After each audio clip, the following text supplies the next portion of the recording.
Hello, welcome back, my favorite movement enthusiast, to today's episode of the most goated static exercises that will have you begging for your life. But while these exercises can be really exhausting and really hard, their benefits are absolutely insane if utilized correctly. So today we're gonna have a handful of static exercises for every single larger muscle group in our entire body. So if you're ready, let's go and have some fun. Believe it or not, strength is not the only benefit we can get from static exercises. So the easiest one to start out with would be a leg raise or a knee raise. Basically, we're working on our balance. We're also working a little bit on our mind-muscle connection and the tiniest bit on strengthening our hip flexors. We're just gonna hold it for 30 seconds, build up that balance part, build up that strength in our feet as well as our stabilization musculature. Which moves us to our second exercise, and it gets so much harder so fast. We want to do an extended leg raise. Now that will not only require a lot of mobility, but insane strength in your core as well as your hip flexors and your quadriceps to keep that leg fully extended. And if you want to add a little bit of a mobility or flexibility aspect, we're just gonna pull our toes in to lengthen our gastrosoleus and our Achilles tendon as well. Now we're working on our balance, we are working on our mind-muscle connection, and we are strengthening the anterior chain all the way from our abs down to our tibialis. Raise, hold, and second exercise, extend, pull in, and hold.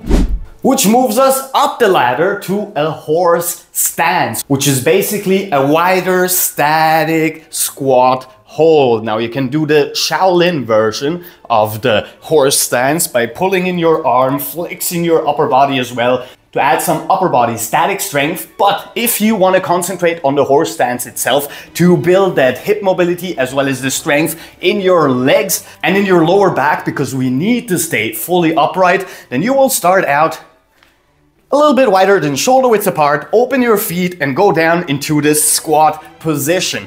If you notice that you have a little bit more mobility, then you will open those feet and push the knees outwards to follow your toes into the same direction.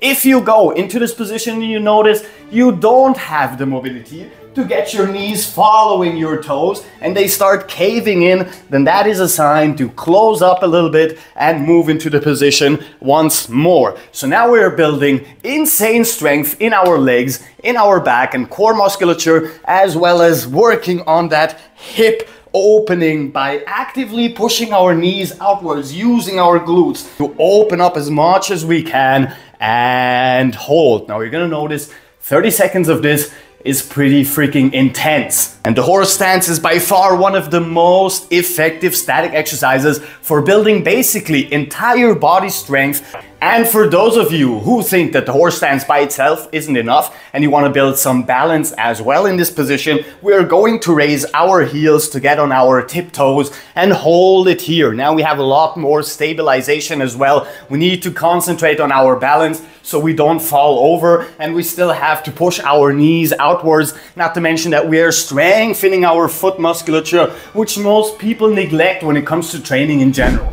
Now for our next position, we will have to stand a little bit wider than with the horse stance, because we're going to get into a static cossack squat. Turn your feet parallel so we can work a little bit on our adductor mobility, and then we're gonna sit down to one side, upper body fully upright, and we're gonna hold. Now you've definitely noticed we were working a lot with our leg musculature, and that's only because I know it's your favorite muscle group and I don't want to deprive you of having the same amount of fun that I have when I do these exercises. Now the difference between holding the cossack squat or the horse stance is that most of your body weight is on a single leg, while the other extended leg is getting a little bit of flexibility work. Go as low as you can without your heel raising and try and keep that tension in your leg going. Hold for 30 seconds and repeat on the other side. Now, we have two variations of this and both of them have different benefits. Now here, of course, we are working on our leg strength, but we are stretching our adductors. If we move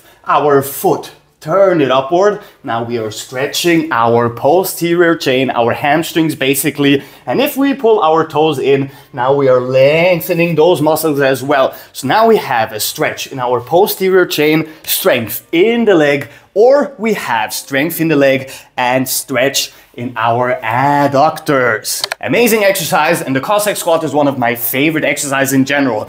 If it's dynamic or if it's static, both of them are absolutely amazing at building both strength and mobility in your leg musculature. So now that we've worked a tiny bit on our leg musculature, we can now move on to some of the more upper body dominant exercises. And we're gonna start by extending our arms, lengthening our shoulders. From here, all we wanna do is raise our knees. And now we're gonna include our core as well. The tiniest bit of leg musculature, which again is your favorite, I know. And we're gonna hold this for 30 seconds. It doesn't seem that hard until you try it. And over time, you're gonna notice at some point, it starts to get really shaky. We can increase the difficulty the tiniest bit for more stabilization by extending a leg. If you feel like this is too easy, then we're gonna extend an arm as well. Now we have a lot of stabilization work, and our core is getting the burn that it's supposed to get because it deserves it. And now switching from this exercise, going down on our elbows and doing the same thing. Now we have a lot more weight on our shoulders and our arms and a little bit less on our legs. Once again, we're gonna make it harder by extending one leg and holding for 30. Now, of course, don't forget to do both sides, which means 30 seconds is an entire minute if you do both. And only after this, now we can get into our very first plank position. Now, as usual, we want to start out with the easiest ones first. So we'll have our arms on the ground, so we don't require a lot of arm strength, and we will be working on our knees. Pull those feet in and lengthen your shoulders. From here, of course, moving up one level is on our toes and flex your abdominals and hold. Once we are strong enough to do this multiple rounds for 30 seconds minimum, then we can move up on our hands. Now we have a little bit more inclusion of our arm musculature and our shoulder musculature once we lengthen and move the tiniest bit forward to add some chest as well. Keep those legs fully extended, keep that core tight and hold. Now, when it comes to variations from here, we can start moving forward to include a little bit more back and shoulder musculature. We can move backwards to release some of that tension. We can elevate one leg or elevate one arm, or just like before, one arm and one leg for a massive boost in stabilization training. I'm already pretty exhausted. This is hard. That's what she said. And of course, we can move to the complete planche-like simulation planks. Hold your arms extended, lengthen your shoulders, flex your abs, round your back, and hold. Now, I know that the plank positions are probably the second most fun after all those leg exercises, but those are enough variations for planks because I have one more thing that I want you to learn. And if you do, this is one of the more advanced calisthenics skills. It has a lot of moving parts and has a lot of stuff we need to work on to get into that position. So let's check it out. And that static position, my friends, is the L sit hold on our fingertips. So now we have to have very strong hands, very strong arms and shoulders, core, hip flexor, quads, and mobility in our posterior chain to sit upright like so and elevate it.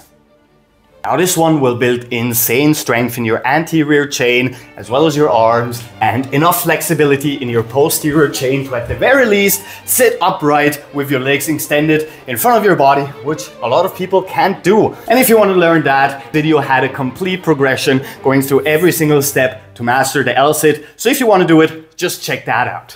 And there you have it, basically a complete full body static workout routine. Aim for 30 seconds to a full minute if you want to be an absolute beast. Go through all the exercises so you can build full body strength, coordination and balance, and play around a little bit with the exercises. Find some variations that you feel like they are a little bit more fun and try and utilize those or add them to your own workout repertoire.